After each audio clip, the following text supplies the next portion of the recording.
Je m'appelle Laurine Jost, je viens de terminer mon master MEF à Clermont-Ferrand et je serai professeure des écoles à la rentrée prochaine. Je fais partie de l'association L'Anis Étoilé depuis presque 2 ans maintenant, dans laquelle je suis engagée et j'ai 23 ans. Je m'appelle Jacob, j'ai 26 ans. Je travaille actuellement au Grand Clermont, donc plutôt dans les collectivités territoriales. Je fais partie de l'association Anis Étoilé et avec Laurine, donc, on a participé à un projet autour de Mind Changer.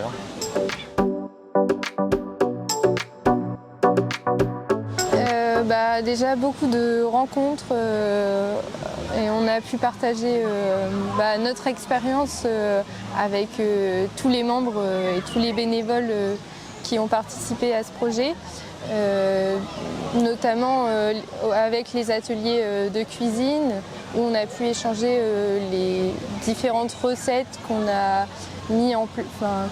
élaborées en fait au cours de notre semaine dans le cadre de la semaine où on a participé et mis en place les 40 € hebdomadaires.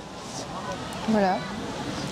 On a appris pas mal de choses, notamment autour de l'alimentation durable, donc thématique de l'association Anis Étoilé. On a beaucoup réfléchi avec un groupe de jeunes autour de la place de l'alimentation dans notre quotidien, la manière dont l'alimentation construit nos vies en tant que citoyens. On a essayé de corréler l'alimentation avec une réflexion générale sur différentes thématiques comme l'alimentation en termes d'accessibilité, en termes de qualité, en termes de conséquences sur l'environnement et d'autres thématiques. On a pu partager plein de moments formidables autour de l'alimentation et c'était une chouette expérience.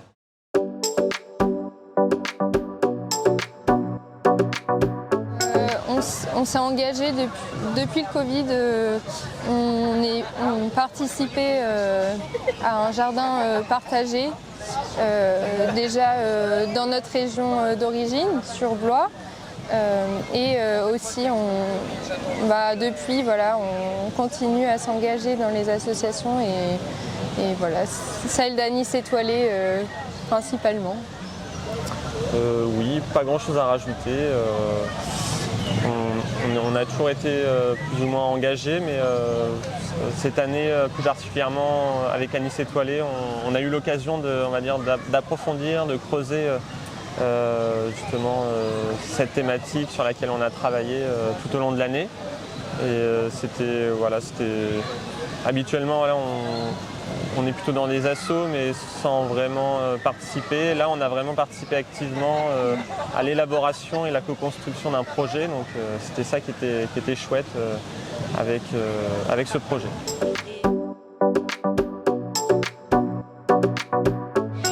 Pour moi, s'engager, comme Jacob a pu le dire, c'est être présent aussi à la fois lors des temps forts et les événements comme aujourd'hui par exemple, mais être engagé, c'est être aussi présent le plus souvent possible quand il y a des moments avec l'association et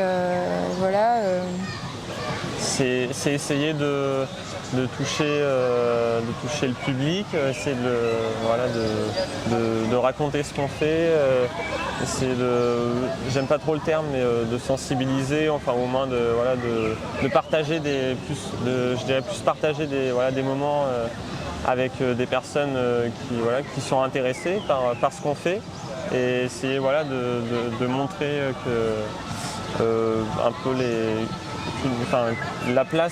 l'importance de la place d'une alimentation de qualité et alternative est possible et essayer de valoriser ça et de donner envie aux gens de s'engager vers une alimentation plus durable.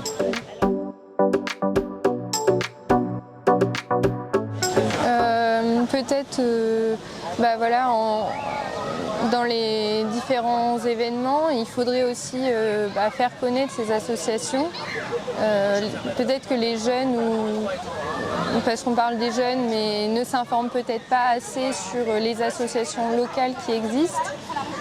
Nous, c'est sûr que c'est en cherchant qu'on a connu Anis Étoilé. Ça ne nous est pas tombé sous la main comme ça. Et voilà. Après, ça peut être par manque de temps parfois, les jeunes ou pas forcément, mais il faut y consacrer du temps quand on s'engage dans une association, si on veut vraiment participer. Voilà. Si ça nous tient à cœur, on arrivera à trouver ce temps. En tout cas, pour ma part, c'est ce que je ressens. Moi, je dirais qu'il y a un levier très intéressant et qui me semble important à mettre en avant, c'est le travail dans les écoles, collèges, lycées, donc qui peut être le frein général de faire sur le temps extrascolaire, hors du temps scolaire, peut être compliqué pour certains jeunes, mais du coup d'élaborer des projets construits entre associations, soutien éventuel des collectivités et professeurs après qui mettent en œuvre concrètement le projet par exemple ça peut être sur le temps d'une année scolaire. Ça peut être un levier au frein évoqué sur l'engagement des jeunes et leur donner envie après pourquoi pas d'aller plus loin justement et de s'engager après activement dans une association, mais déjà mener des projets sur une année scolaire peut être intéressant pour donner envie aux jeunes de s'engager plus loin.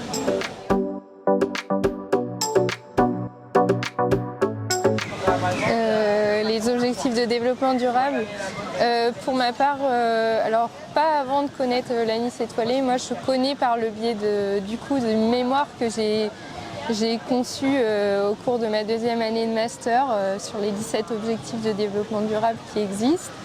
Et j'ai travaillé de fond dessus, ça m'a beaucoup touchée en tout cas et j'ai vraiment apprécié mener ce mémoire dans la classe que j'avais de CM1, CM2 à l'école La Présentation en Haute-Loire. Et j'ai conçu toute une séquence avec mes élèves et dans l'école où j'étais, il n'y avait aucune pratique, rien n'était fait encore vis-à-vis du développement durable. Le recyclage n'était pas mené à l'école alors que principalement, moi ce que j'ai pu constater c'est qu'on jette énormément de papier dans les écoles notamment, mais pas que. En une journée d'école, je me rendais compte qu'il y avait énormément de stylos, etc., tubes de colle, voilà. Et donc j'ai déjà mené ça dans ma classe. J'aurais aimé que ça s'élargisse à l'école, mais il y avait plus des problèmes techniques vis-à-vis de la mairie. Et ça aurait pu aller plus loin, mais pour un mémoire, je ne pouvais pas forcément. Voilà. Et après, au niveau de la cantine aussi, j'ai pu mettre des choses en place pour que l'on puisse regarder ensemble. Mes élèves ont pu peser les aliments qu'ils jetaient et on a aussi pris en compte l'eau, qui était très importante.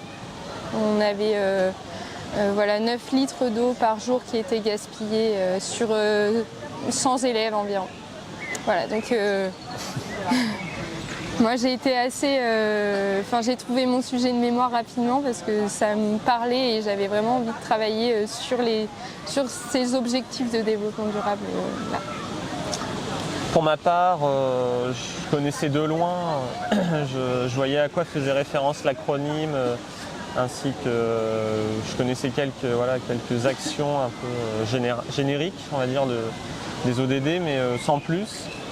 Et effectivement, après, autour de l'alimentation, on peut décliner différentes actions qui peuvent se retrouver dans les ODD, dans les 17 ODD généraux. On peut retrouver des différentes actions et j'ai pu un peu approfondir certaines de ces actions lorsqu'on a pu développer notre projet, mais initialement c'est vrai que je connaissais pas plus que ça les ODD.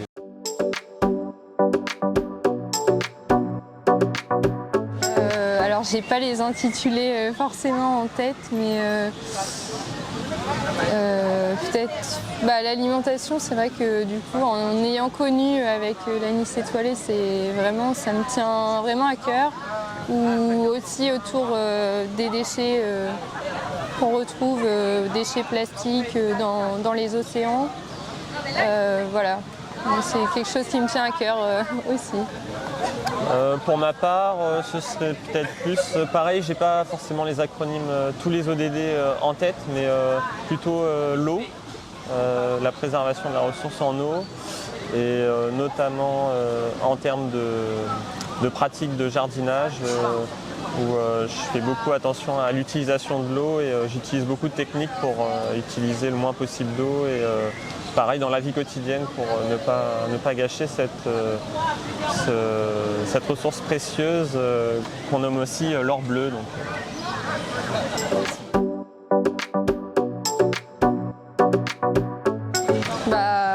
Je dirais à toutes les personnes de s'engager dans le monde associatif parce que ça permet vraiment une ouverture d'esprit et moi j'en suis très reconnaissante de vivre tous ces moments. Eh ben, engagez-vous.